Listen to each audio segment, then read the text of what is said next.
Dear students, मैं doctor MS. Yadav आज आप लोगों को BSc part first physics paper third electromagnetics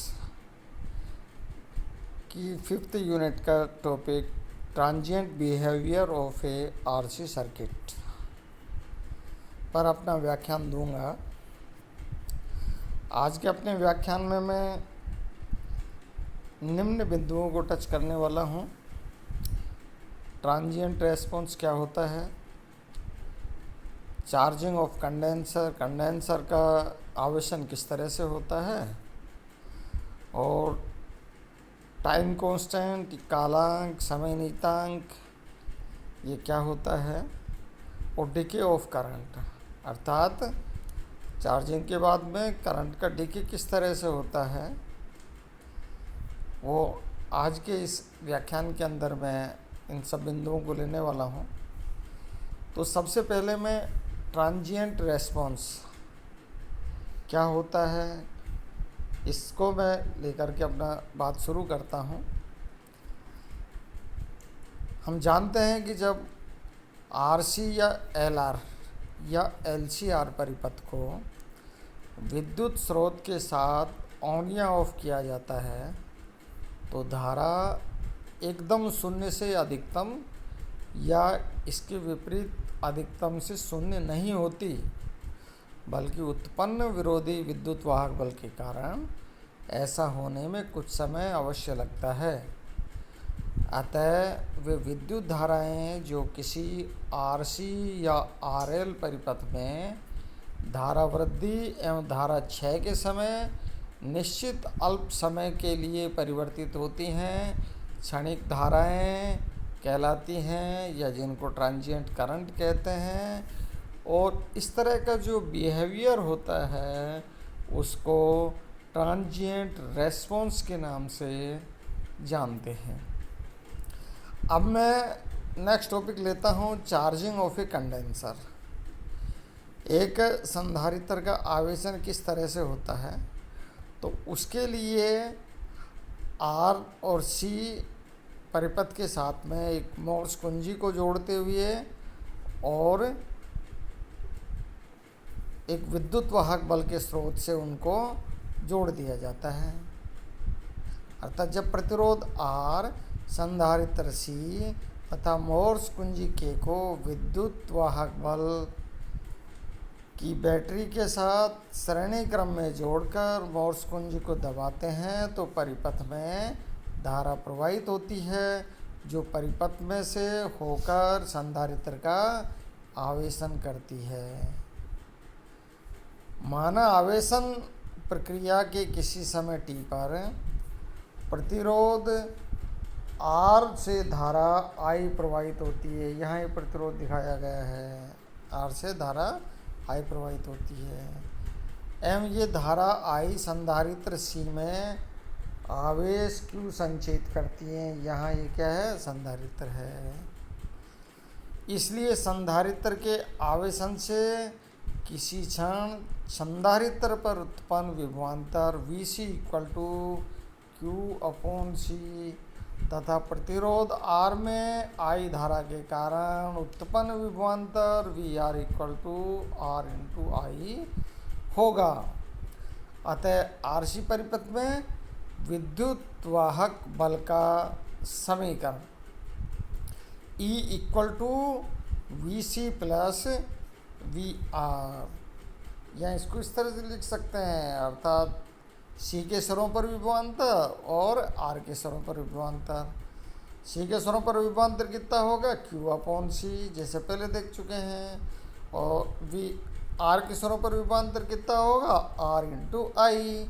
तो यहाँ E equal to Q/C plus I/R, इसको समीकरण नंबर 1 कह देते हैं। जब संधारित्र पूर्णतः आवेशित हो जाता है तब इस पर आवेश Q इक्वल टू Q0 अधिकतम हो जाता है तथा इसका विभवांतर Q0/C इक्वल टू E अर्थात बैटरी के विद्युत वाहक बल के बराबर हो जाता है और प्रवाहित धारा शून्य हो जाती है। ऐसी स्थिति में जब संधारित्र पूर्णतः आवेशित हो जाता है तो परिपथ में बहने वाली धारा का मान शून्य हो जाता है, क्योंकि उस समय संधारित्र पर आवेश का मान कितना होता है, अधिकतम Q0 के बराबर हो जाता है। अब यहाँ E की जगह पर हम क्या रख सकते हैं, Q0/C रख सकते हैं। तो Q0/C equal to Q/C plus I into R, इस इक्वेशन के द्वारा इसको बता सकते हैं। या Q0/C equal to Q/C plus I की जगह क्या रख सकते हैं, dQ/dt। आवेश प्रवाह की दर को धारा कहते हैं, अर्थात dQ/dt के द्वारा इसको रिप्रेजेंट कर दिया है। तो यहाँ इसको थोड़ा सा रीअरेंज करते हैं। ये C वाली क्वांटिटी को एक तरफ लेकर के और dQ के नीचे क्या आ जाएगा, Q0 माइनस Q आ जाएगा, और that is equal to dt/RC। Equation 2 के द्वारा ये लिख दी जाती है। अब यहाँ समीकरण 2 का समाकलन कर देते हैं विद रेस्पेक्ट टू, इधर तो क्या होगा, Q हो गया, और इधर ये T के रेस्पेक्ट में हो गया। तो इधर तो राइट हैंड साइड के अंदर तो ये आ गया minus log E Q0 minus Q, और राइट हैंड साइड के अंदर आ गया T/RC plus any constant integration constant A की वैल्यू हम कैलकुलेट कर सकते हैं when T equal to 0, Q equal to 0। तो ऐसी स्थिति के अंदर यहाँ जो A का मान कितना आ जाता है, माइनस log Q0 आ जाता है। यहाँ A की जगह पर इस वैल्यू को इसके अंदर सब्स्टिट्यूट कर देते हैं, तो इसको सोल्व करते हैं, तो यहाँ पे आता है log Q0/Q0 minus Q equal to T/RC। और यहाँ इसको एंटीलॉग लेते हैं, तो ऐसी स्थिति के अंदर ये क्या आ गया कि Q0/Q0 minus Q equal to e⁻⁻t/RC। और इस इक्वेशन को सोल्व करते हैं तो यहाँ इक्वेशन 3 के रूप में हमें मिल जाती है equation Q equal to Q0 into 1 minus e⁻⁻t/RC, ये इक्वेशन मिल जाती है। ये चार्जिंग इक्वेशन के नाम से जानी जाती है। अर्थात RC परिपथ में संधारित्र पर आवेश के मान में चरघातांकी रूप से वृद्धि होती है।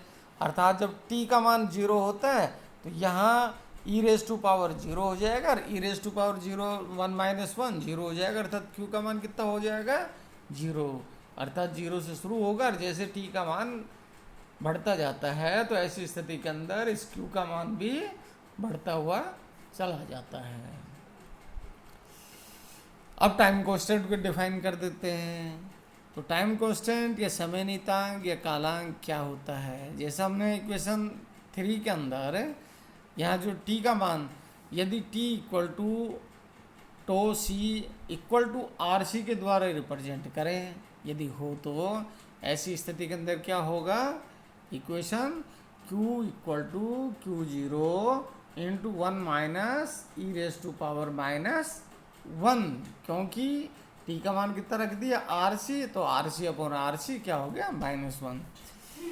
तो Q0 ये किसके बराबर हो गया, Q0 इंटू 1 माइनस 1/2.718, क्योंकि E की वैल्यू क्या होती है, 2.718, ये E की वैल्यू होती है, इसलिए वो इसमें रखते हैं और इस इक्वेशन को सोल्व करते हैं। तो ऐसी स्थिति में मैथमेटिकल कैलकुलेशन करने से इक्वेशन 4 मिल जाती है, अर्थात Q इक्वल टू 0.632 Q0, यहाँ ये इक्वेशन हमें मिल जाती है। अब ये क्या इंडिकेट करती है कि RC परिपथ में संधारित्र के आवेशन की स्थिति में वह निश्चित समय जिसमें संधारित्र के आवेश का मान 0 से बढ़कर अधिकतम मान का 63.2% हो जाता है, RC परिपथ का समय नियतांक कहलाता है, जिसे टो सी के द्वारा रिप्रेजेंट कर देते हैं। यहाँ ये जो ग्राफ प्रदर्शित किया गया है, ये ग्राफ ये संधारित्र के आवेशन की प्रक्रिया को भी व्यक्त कर रहा है, अर्थात जैसे जैसे समय का मान बढ़ता जाता है क्यू का मान बढ़ता हुआ चला जाता है। जब समय का मान अत्यधिक हो जाता है तो ऐसी स्थिति के अंदर इसका मान लगभग स्थिर हो जाता है। तो ऐसी स्थिति में जब इसका अधिकतम मान का ये 0.63 Q0 वैल्यू जब वो होती है तो उससे संबंधित यहाँ जो t का मान होता है वो RC के बराबर होता है या समय नियतांक के बराबर होता है। अब यहाँ जो इक्वेशन 2 है, अब इक्वेशन 2 को इस तरह से भी लिख सकते हैं कि dq/dt equal to Q0 minus Q upon tau C, क्योंकि ये क्या है RC है तो ये टो सी लिख दिया। इसलिए किसी क्षण Q माइनस Q0 नियत रहेगा, किसी क्षण पर Q माइनस Q0 नियत रहेगा। अतः dq/dt directly proportional to 1 upon tau C, ये एक इम्पोर्टेंट इक्वेशन बन जाता है। तो ये इक्वेशन क्या इंडिकेट करता है, ये इक्वेशन इंडिकेट करता है कि यहाँ ये समय नियतांक RC इक्वल टू टो सी जितना अधिक होगा आवेश की वृद्धि दर उतनी ही कम होगी। अर्थात RC का मान यदि कम लेंगे तो आवेशन तेजी से होगा और यदि RC का मान अधिक होगा तो आवेशन धीरे धीरे होगा, वृद्धि की दर कम होगी। नेक्स्ट डिके ऑफ करंट है। तो डिके ऑफ करंट से क्या है, जैसे RC आवेशन परिपथ में तात्क्षणिक आवेश क्या होता है Q equal to Q0 into 1 minus e⁻ t RC। अब यदि विद रेस्पेक्ट टू t इसको डिफरेंशिएट कर दें तो ऐसी स्थिति के अंदर क्या मिल जाता है, I equal to dq/dt equal to Q0/RC e⁻t RC। या इसी को मैं लिख देता हूँ I equal to I0 e⁻t/RC। अर्थात I का मान कितना, I0 किसको रिप्रेजेंट कर रहा है, Q0/RC को नोट कर रहा है। और यहाँ RC क्या कह देते हैं, RC को टो सी के द्वारा रिप्रेजेंट कर देते हैं। तो I equal to I0 e⁻⁻1 अर्थात I0/E। अर्थात RC परिपथ में आवेशन में t बराबर 0 पर आवेश शून्य तथा धारा अधिकतम होती है और समय के साथ आवेश में वृद्धि और धारा में कमी होती जाती है। तो आज के लिए इतना ही, बहुत बहुत धन्यवाद।